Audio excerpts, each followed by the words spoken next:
The first time I ever saw Jim, he wasn't there. 2007, Society of Motion Picture Television Engineers annual conference. An empty booth, just a flyer on a table and a photo of Jim. I read the flyer, realized what he had invented and its value to the world. Turned to my friend Mark Gray and shouted, Mark, come see this. This is really important. Mark said, I know, I'm the president of that company. I replied, oh, then I guess there's no point in asking for a signing bonus. The first time I met Jim, he didn't meet me. 2008, all hands company meeting. Someone hands him the just printed operations manual for his invention. Jim said, hey, this is great. Who wrote this? I was sitting in the chair next to him.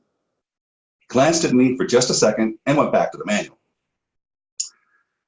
I'm not known for a good memory, but here's a partial list of the places I've met up with Jim since then.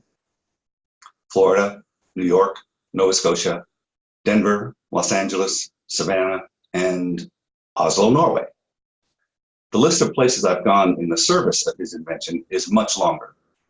Tanzania for the United Nations International Criminal Tribunal for Rwanda, Library of Congress, USC Showa Foundation, Rio de Janeiro, Chile, Peru, Buenos Aires, Panama, Mexico City, and Denmark, and most of the video archives in America.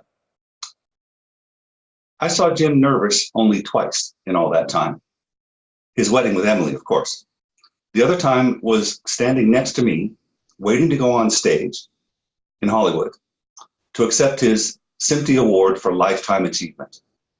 Today, I'm on the committee that makes that award, but Jim was the first ever recipient, and SMPTE didn't invite me to be on the committee, despite my technical papers on the subject, because everyone knew I'd vote for Jim. I'm biased. I also saw Jim being much wanted and not wanted at the same time in the same room. I remember the dialogue. The president of that company said, and we'll expect you here in Denver once a month. Jim said, nope, I take the summer off. President said, we bought your company. You must. Jim, nope, you didn't buy me. Here are things Jim did that I like to remember. The biggest effect worldwide, he invented SAMA, the system for the automated migration of media assets, saving many hundreds of thousands of historical videos from certain oblivion. This is odd but cool. The first ever Tesla meetup in Nova Scotia.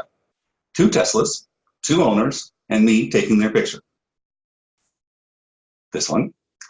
Why do this project? Oh, okay, now I get it. That's CHLU radio. The coverage area has more seals than people, but it's a true gem of a radio station. It's got batteries, so listen to it when the power goes out. The best thing Jim ever did, Emily. So I'll close with the story of a meeting where neither one of us were there. This one tells you what kind of guy Jim is. I co-founded a startup and, like most entrepreneurs, worked myself harder than I could endure. Fresh out of a meeting at NBC Universal Studios, I was sitting at a lunch table and people were talking to me. My phone rang. It was Jim, just wondering how I was doing. We spoke for a minute and he said, hey, go to the airport right now. Fly here to Nova Scotia. Do it now. Jim heard the slurring in my speech that indicated burnout. That's actually a medical thing.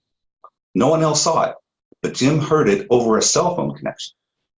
I looked in a mirror and then I saw it too. I couldn't control my lips or tongue properly. It was serious. I flew to Nova Scotia and recovered right here in this bar.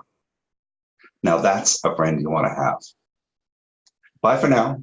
Be nice to each other. See you soon. Joseph.